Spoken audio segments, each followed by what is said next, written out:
There are moments in history when the true power of a nation is revealed not in weapons, not in armies, not in the thunder of invading boots, but in the quiet decision to do what is right, even when it is difficult, expensive, exhausting, and dangerous. After World War II, Europe was not simply wounded, it was shattered. Cities that once glowed with culture and music now stood in silence. Streets that had carried dreams instead carried rubble. Families rebuilt homes with bare hands. Mothers searched for sons who would never return. Fathers buried memories of a war that refused to disappear. Germany, the nation that had unleashed destruction across the continent, now found itself divided.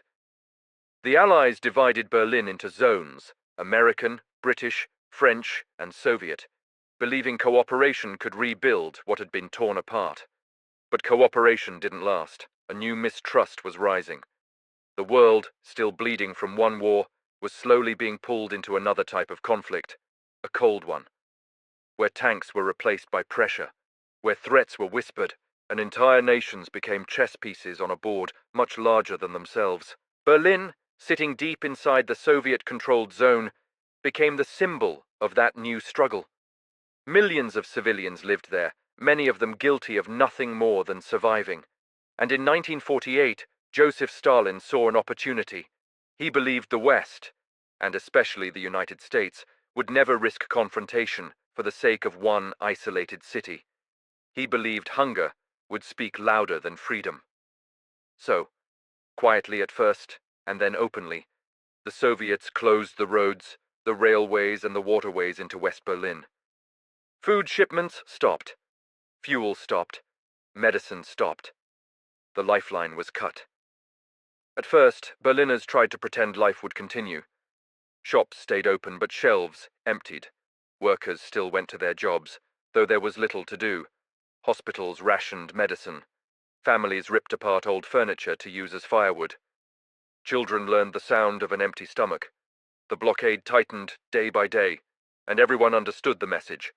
Moscow wanted one thing: surrender the city, or watch it die. The American government now stood before a question that would define the Cold War. If the United States backed down, every country looking toward democracy would lose faith. If the United States forced its way in with tanks, the first shots of World War III might be fired. There was almost no middle ground, and yet somehow one appeared, in the sky. The plan was fragile and daring. The United States and its allies would deliver everything the city needed, entirely by air. A city of millions, fed by wings. Pilots would fly day and night. Ground crews would work without rest. Entire bases would transform into supply machines. And the people of Berlin would learn to measure time, not by the clock, but by the sound of engines overhead. The first flights were cautious, almost experimental. American C-47s and C-54s lifted off into grey skies carrying sacks of flour, powdered milk, dried potatoes, heating coal, medicines, spare parts, and hope. Each landing was calculated to perfection. Pilots descended over apartment rooftops, over shattered neighborhoods, guided by narrow corridors that could not be missed. There was no margin of error. Any collision, any misstep, could close a runway, and endangering lives both in the air and on the ground. But something extraordinary happened. It worked. The system grew faster, smoother. Pilots began landing every few minutes. Mechanics learned to repair engines in impossible time. Load crews mastered the art of packing every inch of space inside the aircraft. Controllers coordinated hundreds of flights like an orchestra, each note arriving exactly where it needed to be. In Berlin, people began to gather at windows and balconies whenever they heard the engines. Children counted the planes as if counting blessings, and then one simple act changed the tone of the entire mission. Lieutenant Gail Halvorson had seen poverty during the war, but the children outside the Berlin airfield touched him differently. They stood silently, watching. They were thin, tired, but proud. They did not ask for food. They thanked the pilots for saving the city. And when Halvorson gave out the little candy he had, the children carefully broke it into pieces and shared it. For the rest, they simply smelled the wrapper. That moment stayed with him. On his next flight, Halverson tied chocolate bars to homemade parachutes and dropped them as he approached Berlin. The children followed the fluttering white cloths with laughter that the city had not heard in years.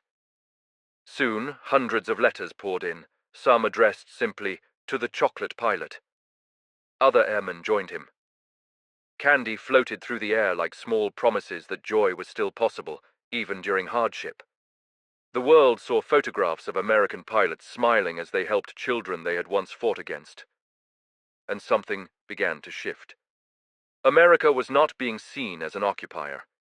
It was being seen as a protector. But behind the smiles and the candy was danger.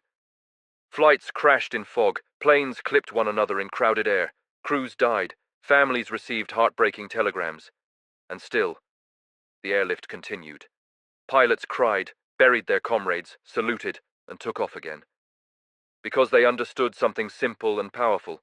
Stopping meant surrender. And America had not traveled this far, sacrificed this much, to surrender to a blockade. As weeks turned into months, the numbers became historic. Tons of supplies turned into tens of thousands, then hundreds of thousands. More than 200,000 flights crossed the sky. Coal smoke rose from chimneys again. Schools and hospitals had power. People no longer measured life in fear, but in gratitude. Soviet leaders watched with frustration as their strategies slowly failed. They had expected weakness. They found endurance instead. They had expected fear. They found compassion backed by courage. In May of 1949, unable to break the city, the Soviet Union finally lifted the blockade. The roads reopened. Railways restarted. Berlin survived, not because of force, but because one nation refused to abandon strangers. The airlift continued for months more just to build reserves, ensuring it could not happen again. And when the last transport lifted off, a chapter of history closed. But the lesson remained. Decades later, Berliners still speak of the Americans who came to feed them. Survivors remember the rumble of engines as if it were a heartbeat. Parents told children, and children told grandchildren about the country that chose generosity instead of fear, resolve instead of retreat. Scholars would later say that the Berlin Airlift was not simply a logistical feat, it was a moral one. It showed the world that the United States was willing to risk everything, not to conquer, but to save. And in that moment, the Cold War gained a line drawn, not with barbed wire, but with principle. America would not allow hunger to be used as a weapon. It would not allow cities to be slowly strangled into silence. It would stand and fly and work and sacrifice for as long as necessary. Not perfectly, not without cost, but with determination rooted in something deeper than politics, the belief that every human life matters. When historians look back, they see numbers, logistics, aircraft models, and statistics. But the people who lived through it remember something else. They remember the warmth of a room that would have gone dark. They remember the taste of bread that would have never arrived.